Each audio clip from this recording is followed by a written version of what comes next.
Y está conmigo acá en la cabina Adrián Bueno, él es socio director de legal de Baker Tilly en México, con un tema pues muy en el centro de lo que hemos venido hablando pues prácticamente desde los últimos 3 años. Ya estamos cerca de que se cumpla un aniversario más desde que debutó el ChatGPT, finales de noviembre de 2022, y esto se convirtió en el catalizador, digamos, que pues empezó a generar una adopción muy amplia de la inteligencia artificial generativa. Pero ahora, Adrián, pues con un tema interesantísimo que es cómo se está aplicando la inteligencia artificial generativa en la aplicación de la justicia en México, que es un tema no menor. Platicábamos antes de entrar al aire que es evidente que muchos la están usando. Por una parte me da tranquilidad porque con esto de los nuevos jueces que de repente no están muy preparados porque fueron electos, pues por lo menos pueden tener un asesor de mucha solvencia, pero hay que tener cuidado, digamos, con la parte en donde estos modelos pues pueden alucinar o se pueden equivocar, ¿no? Tiene que haber, eh, particularmente en temas jurídicos, en cualquiera diría, mucha solvencia técnica y conocimiento y supervisión de nosotros los humanos a la hora de, pues realmente no, digamos, darle salida a las cosas simplemente con lo que determina el ChatGPT, ¿no? Claro. O cualquier otro sistema de inteligencia artificial. Claro, Rodrigo, bueno, antes que nada también muy buenos días a ti y a todo tu auditorio. Y como bien señalas, la verdad es que es un tema también que a nivel personal me fascina y que justamente, como indicas, pues realmente está en el centro de la mayoría de las conversaciones, ¿no? Entonces, ahora el poder platicar cómo precisamente a nivel jurisdiccional los tribunales pues realmente han estado regulando tanto su aplicación interna como también evidentemente temas al exterior con pues, temas, por ejemplo, derechos de autor, propiedad intelectual, pues es de suma relevancia, ¿no? Entonces, digamos que esos han sido los dos enfoques en términos generales. La verdad es que en temas internos de cómo utilizar esta inteligencia artificial generativa para efectos de aplicación o impartición de la justicia, me parece muy relevante y muy novedoso platicarte justo de pues, un precedente muy reciente. Estamos hablando que pues, es una tesis aislada que salió el 22 de agosto de este año, o sea, estamos todavía ni siquiera un par de meses, y me parece muy interesante porque pues, es justo una forma de estipular un parteaguas de cómo debe de utilizarse la inteligencia artificial al interior de los tribunales bajo una perspectiva de uso ético y responsable y también con una perspectiva de derechos humanos, ¿no? Claro. Y te platico brevemente el antecedente del caso porque me parece interesante justamente pues, ver cómo podemos aplicarlo y cómo los jueces pueden aplicarlo en temas reales y concretos, ¿no? Y bueno, pues básicamente este asunto derivó de un proceso judicial donde se presenta una demanda de amparo derivado de pues unos interesados que no formaron parte de un proceso judicial de adjudicación de un bien inmueble, donde pues bueno, van a los tribunales justamente pues exigir que formen parte de ese proceso. El juez, derivado de la admisión de la demanda, estipula una garantía en efectivo para efecto de poder inscribir esta demanda y por lo tanto pues que surte efectos hacia terceros a sabiendas de que pues está un proceso judicial, ¿no? Básicamente se estipuló una cantidad de 50,000 pesos por cada predio de los que estaban en disputa, fueron 100,000 pesos, y realmente la parte interesante viene después, ¿no? Derivado de esa garantía que se estipuló por parte del juez, el asunto sube a un tribunal colegiado a través de una queja, y justamente es el segundo tribunal colegiado en materia civil del segundo distrito en el Estado de México quien resuelve con esta perspectiva de aplicación de inteligencia artificial generativa. Y lo interesante justamente es que estipula cuáles son los supuestos, como te mencionaba, que deberían de considerarse efectos de implementar este tipo de tecnología derivado o aplicada a mecánicas, en este caso, de cálculo. Incluso hace una definición ahí. Para el cálculo de la garantía. Ah, exacto. Bien. Ok. Y eso es muy interesante porque justamente digamos que hay dos perspectivas de aplicación, ¿no? La mayoría de los temas han enfocado en la discusión de posiblemente cómo la inteligencia artificial va a sustituir en muchos casos a los jueces o a los tomadores de decisiones en órganos jurisdiccionales. Sin embargo, hay toda una vertiente muy interesante que es justo lo que radica en este asunto, donde realmente pues, es una herramienta de uso para aspectos concretos. Los jueces no son expertos en temas justamente de cálculos actuariales o temas que tengan que ver con pues, muchos de los procesos matemáticos que implica hacer cálculos de este tipo de asuntos como fijaciones de garantías, ¿no? Entonces, ese, digamos, fue el modelo de uso que se encontró. O sea, pero ¿no? entonces, ¿qué determinaron que se pueden utilizar y bajo qué parámetros? Correcto. Los modelos, porque de repente, pues luego no son tan buenos en mate, hay que decirlo. O sea, sí en matemáticas aplicadas, pero operaciones simples les pueden resultar complicados a los modelos.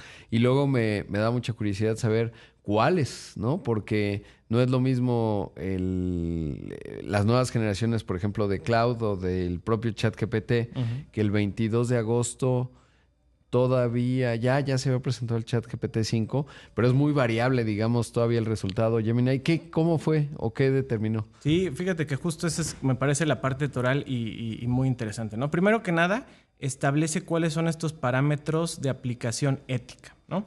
Y los va definiendo. El primero de los parámetros habla de la proporcionalidad en la aplicación de la inteligencia artificial. ¿Qué es lo que señala la propia sentencia?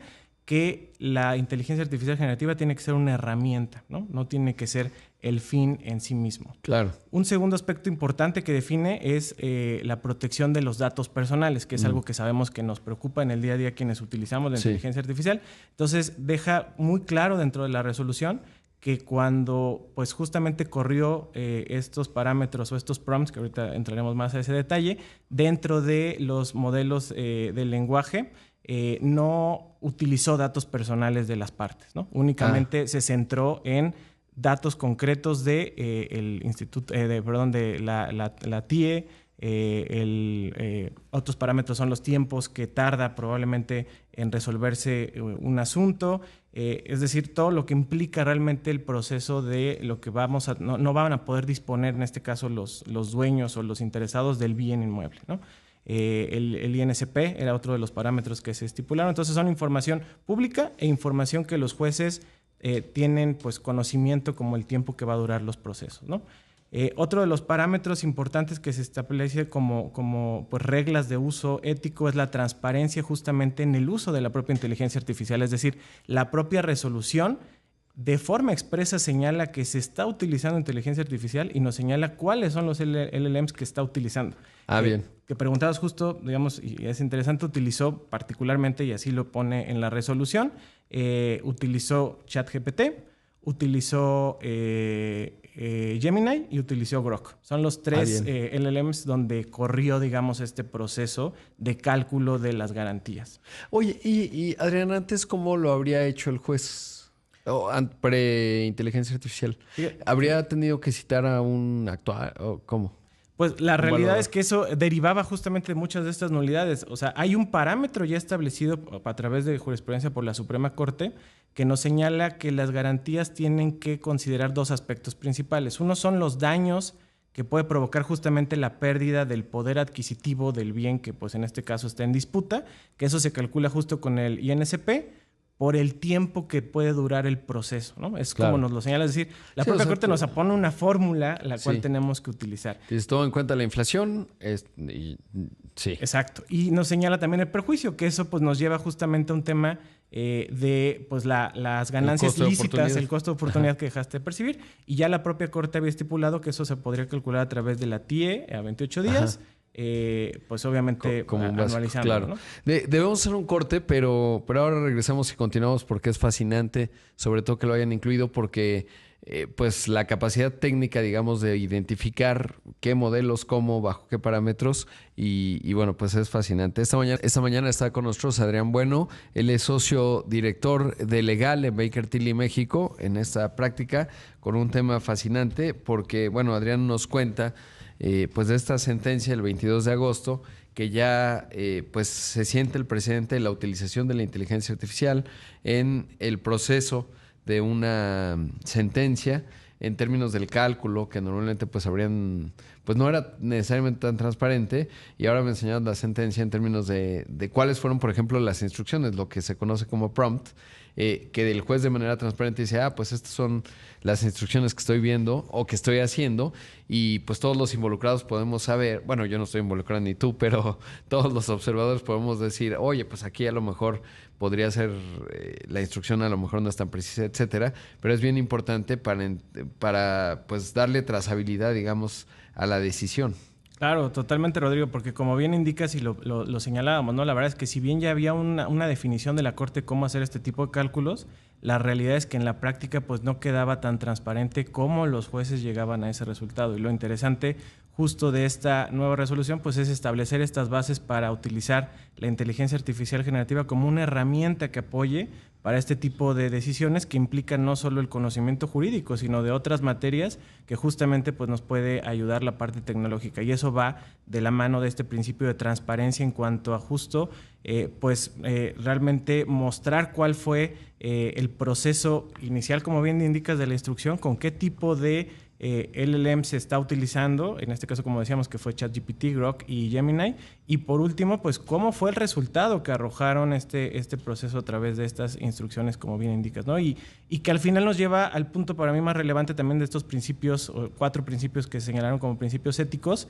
que traen obviamente pues más contexto internacional basados en pues en diversas legislaciones, sobre todo europeas, pero que bueno, pues a sabiendas de que nos falta bastante regulación aquí en México todavía en este sentido, pues vamos delimitando a nivel justamente pues de precedentes judiciales pues estos parámetros. Y el cuarto importante es la supervisión y decisión humana, ¿no? Que me parece el más relevante porque incluso en este caso se puede ver de forma pues bastante transparente como si bien de esos 3 resultados que nos arrojaron pues la inteligencia artificial generativa, digamos en términos generales llegan a un monto promedio de 30,000 pesos cuando la sentencia inicial hablaba de 50,000.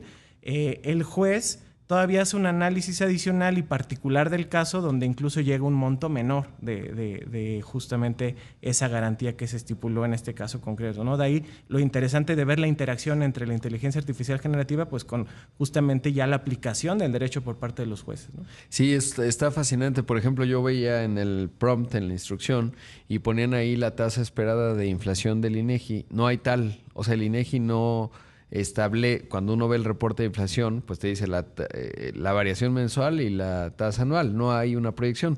Donde está la proyección de la inflación esperada, pues es en la encuesta, por ejemplo, que realiza el Banco de México, ¿no? Y ahí en la mediana tendrías que aclarar, o el promedio, pero yo creo que es mejor la mediana, pues cuál es la inflación esperada para ese año, para que puedas calcular hacia adelante, ¿no? Porque esa es toman en cuenta la de junio, tiene lógica porque estamos hablando de agosto, pero si el caso, por ejemplo, pues va a tardar 6 meses, pues tienes que ver cuál es la inflación esperada para el cierre del año, ¿no? Que estaría en 3.7, porque ha acelerado un poquito, y pues ya es más perfecto, digamos, tu análisis, que es muy marginal, ¿no? Porque estás hablando entre 0.2, digamos, la diferencia, pero qué interesante porque están utilizando la herramienta. Y lo segundo es que poner Grok genérico o Gemini, pues no, quieres que páguele $20 y que sea el más avanzado, ¿no? Claro, sí, y que bueno, pues como bien indicas, ¿no? O sea, realmente también esto, yo decía, es un parteaguas, pero también creo que es un punto de inflexión importante al interior del Poder Judicial en este caso, de cómo realmente pues va a haber una pues mayor concientización hacia los funcionarios públicos, pero también cómo va a haber realmente pues una posibilidad de educación en relación con el uso correcto de la inteligencia artificial generativa, no solo desde la perspectiva ética, sino técnica, como bien indicas, claro, ¿no? Sí, sobre todo que tendría que haber, yo creo que conforme se vaya sofisticando, creo que es positivo, porque pues sabemos que un juez y bueno, hay digamos un cuello de botella en términos de la cantidad de temas que tienen que resolver, la velocidad con la que lo pueden hacer, porque antes a lo mejor ese juez, bueno, probablemente decía 50,000 pesos ya y avanzaba, pero ahora puede ser más exacto y pueden ser más rápidos, ¿no? Y eso creo que puede ayudar. Quizás ahora habría que ponerle una capa adicional y le dices, bueno, revisa estos 3 resultados y ayúdame a ver dónde están las mayores inconsistencias y hazle una evaluación yo le pondría del 0 al 10 de cada una, ¿no? Claro. En términos del proceso, de acuerdo a estos parámetros. Sí, totalmente de acuerdo, Rodrigo. O sea, y yo creo que el punto medular es tener la apertura del uso, primero que nada, ¿no? Porque si no va a ocurrir de manera factual, pero pues muy discrecional, y ahí es en donde vienen grandes fallas. Correcto. Y que al final, pues bueno, no solo la parte, pues digamos, de decisiones jurisdiccionales, sino en general el ejercicio de la práctica profesional del derecho, que es pues donde yo me dedico y trabajo, pues sabemos que justo esta parte de la inteligencia artificial tiene pues muchas vertientes en cuanto a pues, personas que están de acuerdo, que no, Y yo creo que en el fondo es cómo vamos regulando, insisto, de forma ética con perspectiva de derechos humanos. La verdad es que no solo es esta resolución, tenemos ya pues muchos lineamientos, nos faltan más en México, pero tenemos a dónde voltear a nivel internacional. Ejemplo, la American Bar Association ha establecido desde el año pasado ciertos lineamientos de uso responsable, no solo para el sector jurisdiccional, sino también para los que ejercemos desde la perspectiva de asesores profesionales, sí, cómo debemos utilizar la inteligencia artificial como herramienta y a través de estos principios que hacen mucho sentido con lo que señala esta sentencia. Sí, la verdad es que me genera mucho entusiasmo saber que pues se va avanzando en ello, porque pues al final la tecnología pues va materializando beneficios, obviamente también desafíos, pero pues ya estamos viendo tangible, ¿no? Y la velocidad que lleva esto, porque pues estamos hablando, ahora que lo menciona, a finales de 2022, pues no ha pasado realmente mucho tiempo, estamos hablando de 3 años, y bueno, pues el desafío está en la adopción y las mejores prácticas que se puedan hacer. Y qué bueno, porque lo requiere el Poder Judicial, digamos, con el desafío que implica pues esta reconfiguración que ha tenido, pero muy útil. ¿Y cómo estás viendo que se utiliza el otro lado? Es decir, se empiezan a asomar, digamos, una mejora en los criterios, y me refiero a la práctica privada. Uh-huh. Pues digo, ahí sí puedo hablarte a manera de ejemplo. Justo nosotros en Baker Tilly nos hemos enfocado pues ya también en los últimos años en identificar áreas de oportunidad y de mejora a través de la tecnología en términos generales, y sin lugar a duda la inteligencia artificial generativa ha sido uno de estos puntos. Te platico brevemente. Nosotros estamos desarrollando un módulo en concreto, una solución que se llama Sentence IA, que justamente, digamos, en términos generales lo que hicimos fue una descarga masiva de más de 800,000 precedentes judiciales, que es nuestro data lake, sí, digamos, de información, y a partir de ese escenario pues nos hemos enfocado completamente en toda la parte de entrenamiento de la inteligencia artificial para efectos de obtener datos estadísticos, obtener información útil de todos estos precedentes que nos permita dar opiniones más objetivas, ¿no? Y eso, digamos, es justo uno de los ejemplos, muchos que puede haber en relación con el uso de la inteligencia artificial. Desde luego hay temas de automatización que son muy relevantes en toda la parte contractual. Hay mucha área de oportunidad realmente en el uso de la inteligencia artificial generativa en nuestra profesión como abogados y en general pues como prestadores de servicios profesionales dentro de Baker Tilly en distintas áreas como la parte tributaria, incluso temas pues que son bastante complejos como auditoría, donde podemos, sí, justamente pues utilizar estas herramientas. Entonces, la verdad es que pues como tú sabes perfectamente, pues cada día hay una novedad en este tema. Tenemos que estar muy metidos y pues justo ver cómo podemos generar valor, cuidando mucho esta parte ética y esta parte profesional de pues no generar una dependencia a la respuesta, sino tener estos parámetros de vigilancia, supervisión, de transparencia, de protección de datos como los elementos base, ¿no? Claro, sí, que esa es la parte crítica en este momento, en términos de...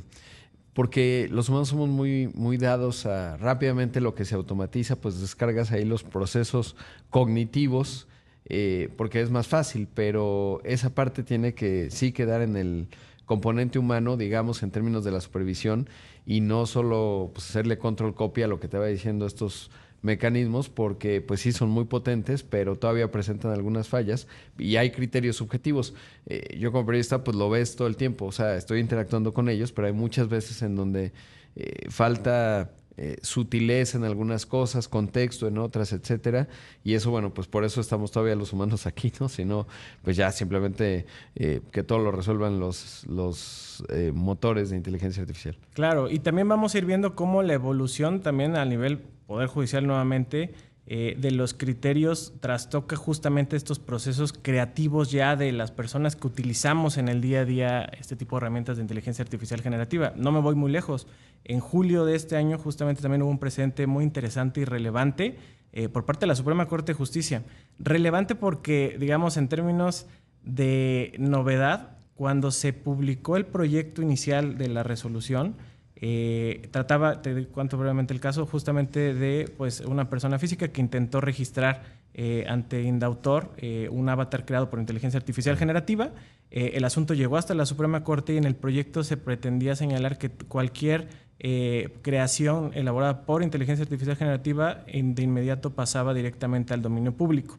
La realidad es que al final la resolución no señaló lo que venía el proyecto, lo único que dijo es que no es sujeta de reconocimiento de derechos de autor. Aquí lo importante es el concepto. lo que habla es de creaciones elaboradas por inteligencia artificial generativa, ¿no? Entonces, claro. ¿a qué nos lleva? A que tenemos un margen del proceso creativo con la intervención humana donde podamos utilizar o trabajar con inteligencia, no por inteligencia artificial, sino con la inteligencia artificial generativa para la elaboración de algún proceso creativo que eventualmente pudiera llevar algún tipo de registro. No, es fascinante el tema. Adrián, muchas gracias. Gracias por estar acá. Muchísimas gracias a ti, Rodrigo. Ahí escuchamos a Adrián Bueno, el socio director legal de Baker Tilly en México.